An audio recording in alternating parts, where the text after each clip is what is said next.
నమస్తే, welcome to Bharati TV. నేను బాపయ్య. స్టాలిన్ అన్న ప్లీజ్ గెలువు, నన్ను ఐరన్ లెగ్ అంటున్నారు అని చెప్పేసి ఈ వీడియోకి నేను ఒక టైటిల్ పెట్టాను.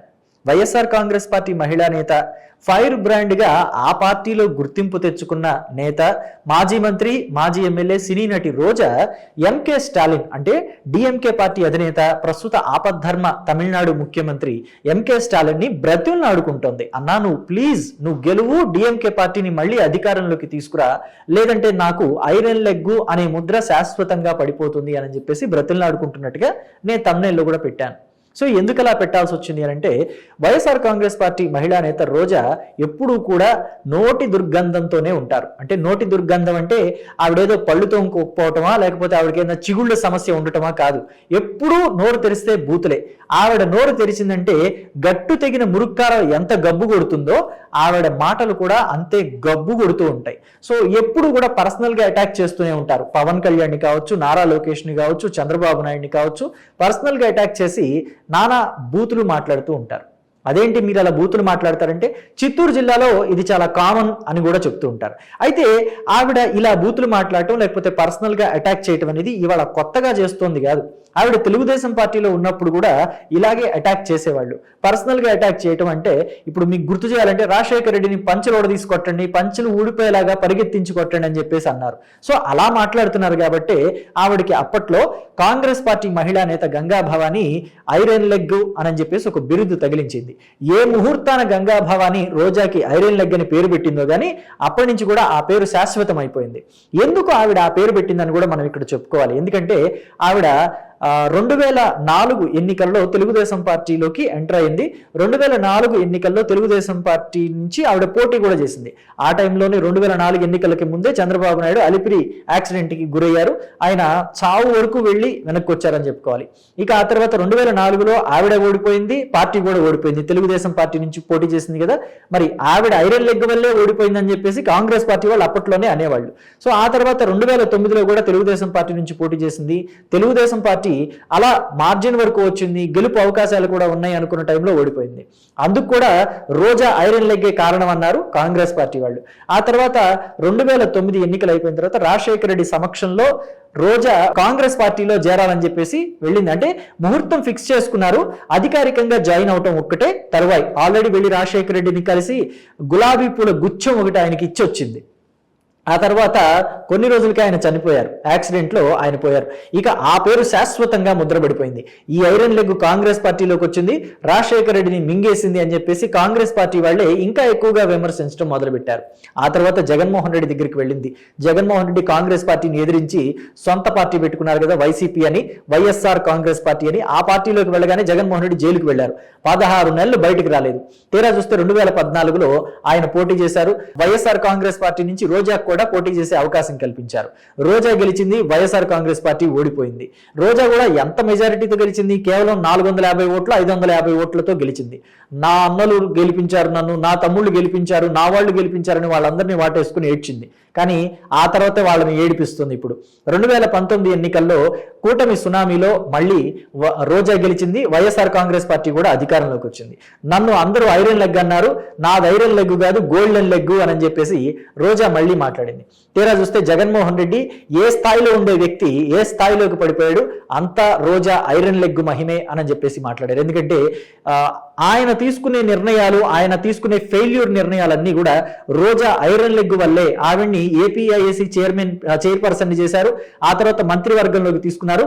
అందుకే వైసీపీ అలాగే భ్రష్టు పట్టిపోయిందని చెప్పేసి తెలుగుదేశం పార్టీ వాళ్ళు, కాంగ్రెస్ పార్టీ వాళ్ళంతా కూడా విమర్శించడం మొదలుపెట్టారు. ఎందుకంటే ఆవిడ్ని ఐరన్ లెగ్ అని పదే పదే ఎందుకంటారంటే, ఆవిడ నోటి నుంచి వచ్చే పనికి మాలిన మాటలు, లేకపోతే దుర్భాషలు, లేకపోతేనేమో బూతులు, ఇవే కదా ఆవిడ నోటి నుంచి వచ్చేది. మరి ఆవిడ్ని టార్గెట్ చేయాలంటే ఆ ఐరన్ లెగ్ అనే పదమే వీళ్ళు పదే పదే వాడాలి, కాబట్టి అలాగే వాడారు.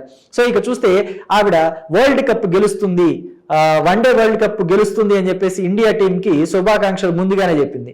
ఆ వరల్డ్ కప్ పోయింది. కేసీఆర్ గెలుస్తాడు, 3rd టైం మళ్ళీ ముఖ్యమంత్రి అవుతాడు, హ్యాట్రిక్ కొడతాడు కేసీఆర్ అని చెప్పేసి అంది. ఆయన మళ్ళీ ఓడిపోయాడు.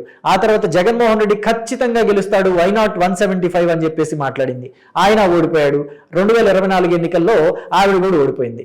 మళ్ళీ ఈసారి ఐరన్ లెగ్ అనే ముద్ర గట్టిగా పడింది. ఎందుకంటే 1 కాదు 2 కాదు, వరుసనే జరుగుతూ వచ్చాయి. సో కాబట్టి ఆవిడకి ఐరన్ లెగ్ అనే ముద్ర బాగా పడిపోయింది. ఇప్పుడు చూస్తేనేమో డిఎంకే పార్టీ తరఫున ఆవిడ తమిళనాడులో ప్రచారం చేస్తుంది. అందరూ ఏమంటున్నారంటే డిఎంకే పార్టీ ఓడిపోయినా ఆశ్చర్యపోవక్కర్లేదు, ఎందుకంటే నిన్నటి వరకు గెలిచే అవకాశాలు ఉన్నాయని చెప్పేసి సర్వే చెప్తుంది. మరి ఏ క్షణంలో ఏమైనా జరగచ్చు, రోజా వెళ్ళి ప్రచారం చేస్తుంది కాబట్టి ఓవర్ నైట్ లో కూడా రాజకీయాలు మారిపోయే అవకాశం ఉంటుంది. సో ఏం జరిగినా ఆశ్చర్యపోవక్కర్లేదు, ఆవిడ ఐరన్ లెగ్ అలాంటిది అని చెప్పేసి అంటున్నారు. నిజానికి డిఎంకే పార్టీ తరఫున ఆవిడ ఎందుకు ప్రచారం చేస్తున్నారో అర్థం కాని పరిస్థితి నెలకొంది. ఇక్కడ చూస్తే డిఎంకే పార్టీ ఇండియా కూటమితోటి సత్సంబంధంతో కలిగి ఉంటుంది. అలాగే జగన్మోహన్ రెడ్డి చూస్తే, అంటే రోజా ఏ పార్టీలో ఉన్నారు, వైసీపీలో ఉన్నారు. జగన్మోహన్ రెడ్డి ఏ పార్టీకి అనుకూలంగా ఉంటారు, ఎప్పుడు కూడా ఎన్డీఏకి అనుకూలంగా ఉంటారు, బీజేపీకి అనుకూలంగా ఉంటారు. మరి రోజా వెళ్ళి ఇండియా కూటమికి అనుకూలంగా ఉండే స్టాలిన్ పార్టీకి ప్రచారం చేయటం ఏంటి, అంతా కూడా విచిత్రంగా అనిపించడం లేదు. సో మొత్తానికి అసలు స్టాలిన్ కి కూడా ఇక్కడ రాజకీయ నాయకురాలు ఎవరో ఒకళ్ళు, లేదా ఆవిడకి సినిమా నేపథ్యం ఉన్నవాళ్ళు, లేదా ఆ వ్యక్తికి సినిమా నేపథ్యం ఉన్నవాళ్ళు వచ్చి ప్రచారం చేయాల్సినంత అవసరం కూడా లేదు. ఎప్పుడూ కూడా డిఎంకే పార్టీ సినిమా వాళ్ళని నమ్ముకోదు. ఎందుకంటే ఫస్ట్ లో ఎంజీఆర్ అనే వ్యక్తి ఒక పొలిటికల్ స్టాల్వర్ట్ గా ఉన్న కరుణానిధి వెంట తిరిగారు. ఆయన కూడా పాలిటిక్స్ లో ఉన్నారు. ఎంజి రామచంద్రన్ కూడా పాలిటిక్స్ లో ఉన్నారు. కానీ ఆయన ఎక్కువ టైం సినిమాల మీద వర్క్ చేస్తూ ఉండేవాళ్ళు. ఈయన పొలిటికల్ స్టాల్వర్ట్ గా ఉన్న కరుణానిదేమో రాజకీయాల మీద వర్కౌట్ చేసుకుంటూ ఉండేవాళ్ళు. కానీ చాలా మంది ఏంటంటే ఒక సినిమా కథానాయకుడిగా ఎంజి రామచంద్రన్ ని ఒక రాజకీయ నాయకుడిగా కూడా చూడటం మొదలు పెట్టారు. ఆ పార్టీలో పనిచేసి, డిఎంకే పార్టీలో పనిచేసి, డిఎంకేలో ఆయనకి సముచిత స్థానం దక్కలేదని ఆ పార్టీలో నుంచి బయటకు వెళ్ళి ఆయన సొంత పార్టీ పెట్టుకుని అన్నా డిఎంకే అని చెప్పేసి ఇంకో పార్టీ పెట్టుకుని ఆయన సీఎం అయ్యారు. అప్పటి నుంచి కూడా డిఎంకే పార్టీ వాళ్ళకి సినిమా వాళ్ళంటే గిట్టదు. ఎప్పుడూ కూడా డిఎంకే పార్టీలో సినిమా వాళ్ళు ఎక్కువ కాలం ఉన్నట్టేం కనిపించదు. కానీ అన్నా డిఎంకేలో చూస్తే ఆ తర్వాత సినిమా నటిగా ఉన్న జయలలితే ఆ పార్టీని లీడ్ చేశారు. అప్పటికే సినిమా నటి ఎంజి రామచంద్రన్ తోటి కలిసి సినిమాలు చేశారు. కరుణానిధి సినిమాలకి స్టోరీలు ఇచ్చారు కదా, చాలా సినిమాలకి. ఆ స్టోరీలకి కథానాయికగా జయలలిత ఉన్నారు. సో కాబట్టి సినిమా నేపథ్యం కరుణానిధికి కూడా ఉంది. కానీ ఆయన హీరో కాదు, లేకపోతే ప్రొడ్యూసర్ డైరెక్టర్ కూడా కాదు, రచయిత. అయితే ఇక్కడ చూస్తేనేమో ఇప్పుడు డిఎంకే పార్టీకి సినిమా నేపథ్యం ఉన్న వాళ్ళ అవసరం ఏమైనా ఉందంటే అవసరం లేదు. కానీ రోజా పనిగట్టుకుని మరి అక్కడికి వెళ్ళి ప్రచారం చేస్తున్నారు. ఎందుకంటే ఇక్కడ నగరిలో ఆవిడకి సీన్ క్లోజ్ అయిపోయింది అని చెప్పేసి కూడా తెలుస్తుంది. మొత్తం పెద్దిరెడ్డి రామచంద్రారెడ్డి రోజాకి అన్ని వైపుల నుంచి చెక్ పెట్టేస్తున్నాడు. కేవలం జగన్మోహన్ రెడ్డి దగ్గర ప్రాపకం ఉపయోగించి కేజే శాంతిని, కేజే కుమార్ని మాత్రమే పార్టీలో నుంచి బయటకు పంపించగలిగిందేమో రోజా. కానీ ఏకంగా రోజానే ప్యాకప్ చేసి పార్టీలో నుంచి బయట పడేయగల సత్తా ఉన్న వ్యక్తి పెద్దిరెడ్డి రామచంద్రారెడ్డి. ఎక్కడా కూడా పెద్దిరెడ్డి రామచంద్రారెడ్డిని తక్కువ అంచనా వేయకూడదని చెప్పేసి పొలిటికల్ అనలిస్టులు లేదా చిత్తూరు జిల్లా పొలిటికల్ వర్గాలు అంతా కూడా చెప్తూ ఉంటాయి. ఇప్పుడు రోజాకి వైసీపీలో ఎక్కడ చూసినా వ్యతిరేకతే. వైసీపీ నాయకుల ముక్త కంఠంతో మొన్న జరిగిన ఎంపీటీసీ, జెడ్పీటీసీ ఎన్నికలకు, లోకల్ బాడీ బై ఎలక్షన్లకు, వీటికి మొత్తం అందరూ కలిసి రోజాకి రేవు పెట్టేశారు. తిట్టకుండా తిట్టారు ప్రెస్ మీట్ పెట్టి, అమ్ములు ఇలాంటి వాళ్ళంతా కూడా.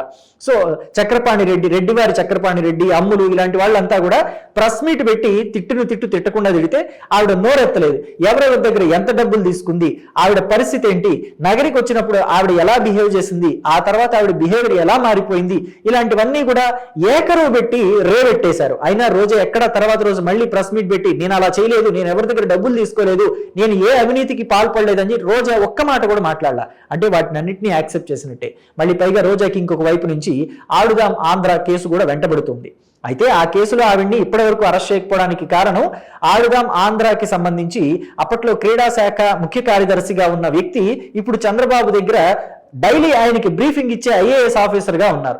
కాబట్టి ఆయన్ని కూడా అరెస్ట్ చేయాలా, లేకపోతే ఆయన్ని కూడా సస్పెండ్ చేయాల్సి వస్తుందేమో అని చెప్పేసి ప్రభుత్వం కాస్త ముందు వెనక ఆలోచిస్తుంటే, రోజా మాత్రం కూటమి సర్కారు మీద ఇప్పటికీ ఒంటి కాలుతోటి దూకుతోంది ఆ అలుసు చూసుకొని. సో ఎప్పుడో వాళ్ళకు కూడా ఓపిక నశిస్తుంది, ఓర్పు నశిస్తుంది.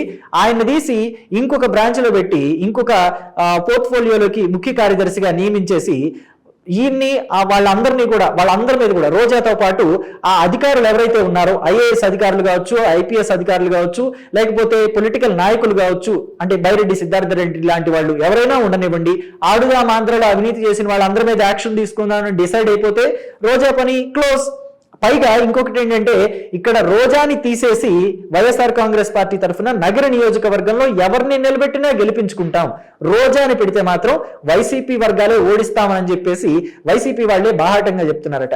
మళ్ళీ పైగా గాలి ముద్దుకృష్ణమనాయుడు రెండో కుమారుడు అంటే గాలి భానుప్రకాష్ నాయుడు ఏమో ఇప్పుడు తెలుగుదేశం పార్టీ తరఫున నగర నియోజకవర్గంలో ఎమ్మెల్యేగా ఉన్నారు. మరో కుమారుడు ఉన్నాడు కదా, ఆయన్ని వైసీపీలోకి తీసుకోండి, ఆయన్ని రోజా ప్లేస్ లో నగరంలో నిలబెట్టండి, గెలిపించుకొచ్చే బాధ్యత మాది అని చెప్పేసి వైసీపీ శ్రేణులే జగన్మోహన్ రెడ్డికి సంకేతాలు పంపిస్తున్నాయి. కానీ జగన్మోహన్ రెడ్డి రోజాని ఎక్కడా పక్కన పెట్టలేకపోతున్నారు. ఎందుకంటే ఆవిడ నోటు దురుసు, ఆవిడ నోటి ద్వారా తెలుసు కాబట్టి. మళ్ళీ జగన్మోహన్ రెడ్డినే ఎక్కడ తిడుతుందో పక్కన పెట్టేస్తే అని ఆయన కూడా ఆలోచిస్తున్నారు. అయితే రోజా మాత్రం ఎవరిని ఏ మాటలో అనకుండా సైలెంట్ గా తమిళనాడు చెక్కేసి అక్కడ డిఎంకే పార్టీలో చేరిపోయి అక్కడ రాజకీయాల్లో కీలకంగా మారిపోతే బాగుంటుందేమో అని చెప్పేసి ఇప్పటి నుంచే ట్రయల్స్ వేస్తున్నారట. అందుకనే వాళ్ళు పిలిచినా పిలవకపోయినా, డిఎంకే వాళ్ళకి అవసరం ఉన్నా లేకపోయినా స్టాలిన్ ముఖ్యమంత్రి అవ్వాలి, డిఎంకే గెలవాలి అని చెప్పేసి అక్కడికి వెళ్లి ప్రచారం చేస్తుంది. పైగా విజయ్ లాంటి ఒక హీరో, ఒక పొలిటికల్ గా ఇప్పుడిప్పుడే అడుగులు వేస్తున్న హీరో, స్టార్ గా అయితే సినిమా స్టార్ గా అయితే ఒక లెక్కలేనంత క్రేజ్ ఉన్న హీరో, ఆ హీరోని ఇక్కడ పవన్ కళ్యాణ్ తో కంపేర్ చేసి వేరే వాళ్ళతో పొత్తులు పెట్టుకుంటే విజయ్ కూడా పవన్ కళ్యాణ్ లాగా పనికి రాకుండా పోతాడు, అటు ఇటు కాకుండా పోతాడు అని చెప్పేసి పవన్ కళ్యాణ్ ని విజయ్ ని ఇద్దరిని కలిపి టార్గెట్ చేస్తుంది. వాళ్ళకి కానీ మండిందంటే విజయ్ ఫ్యాన్స్ కి నెక్స్ట్ ఎలక్షన్స్ లో నగరిలో మళ్ళీ వాళ్లే తమిళ వాళ్లే ఓడిస్తారు. ఎందుకంటే గతంలో చూసాం రజనీకాంత్ మీద రోజా చేసిన కామెంట్స్ వల్లే రోజా 2024లో దారుణంగా 45,000 పైచిలకు ఓట్లతోటి ఓడిపోయింది. మామూలుగా అయితే ఒక 20,000 ఓట్లు 25,000 ఓట్లతో ఓడిపోతుందని అంతా ఎక్స్పెక్ట్ చేశారు. ఎందుకంటే గాలి భానుప్రకాష్ నాయుడిని ఏ స్థాయిలో రోజా టార్గెట్ చేసింది, ఆ ఫ్యామిలీని ఎన్నేసి మాటలంది, చంద్రబాబు నాయుడిని ఎంత ఘోరంగా టార్గెట్ చేసింది, పవన్ కళ్యాణ్ ఎంత ఘోరంగా టార్గెట్ చేసింది, ఇవన్నీ కూడా రోజా ఓటమికి దోహదపడతాయి, రోజాని ఐరన్ లెగ్ గా మరోసారి ముద్ర వేస్తాయి అని చెప్పేసి అంతా అనుకున్నారు.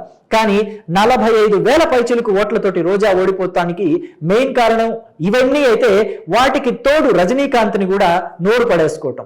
సో ఇవన్నీ ఆవిడ ఓటమికి, ఆవిడ ఫెయిల్యూర్ కి దోహదపడ్డాయి. సో కాబట్టి ఇప్పుడు కనుక మరోసారి డిఎంకే పార్టీ ఓడిపోయిందంటే, అంటే ఇప్పటి వరకైతే డిఎంకే పార్టీ ఖచ్చితంగా గెలుస్తుంది అని చెప్పేసి మోస్ట్ ఆఫ్ ద సర్వేలు అన్ని కూడా చెప్తున్నాయి. కానీ ఒకవేళ రోజా ఐరన్ లెగ్గే నిజమయ్యి డిఎంకే పార్టీ గనక ఓడిపోయిందంటే ఆవిడని ఆ ఐరన్ లెగ్ అనే ముద్ర నుంచి ఎవ్వరూ బయటికి తీసుకురాలేరు. అందుకనే రోజానే డిఎంకే పార్టీ అధినేత స్టాలిన్ ని బ్రతిలాడుతున్నట్టుగా, అన్న ప్లీజ్ మీరు గెలవండి, డిఎంకే గెలవాలి, నాకు ఈ ఐరన్ లెగ్ అనే ముద్ర వీళ్ళంతా వేయడానికి చూస్తున్నారు, నేను దీంట్లోంచి బయటికి రావాలంటే మీరు ఖచ్చితంగా గెలవాలి అని చెప్పేసి ఆవిడే కోరుకుంటున్నట్టుగా నేను thumbnail లో కూడా పెట్టాను. మరి దీని మీద మీ అభిప్రాయాన్ని కమెంట్ బాక్స్ లో తెలియచేయండి. Thank you.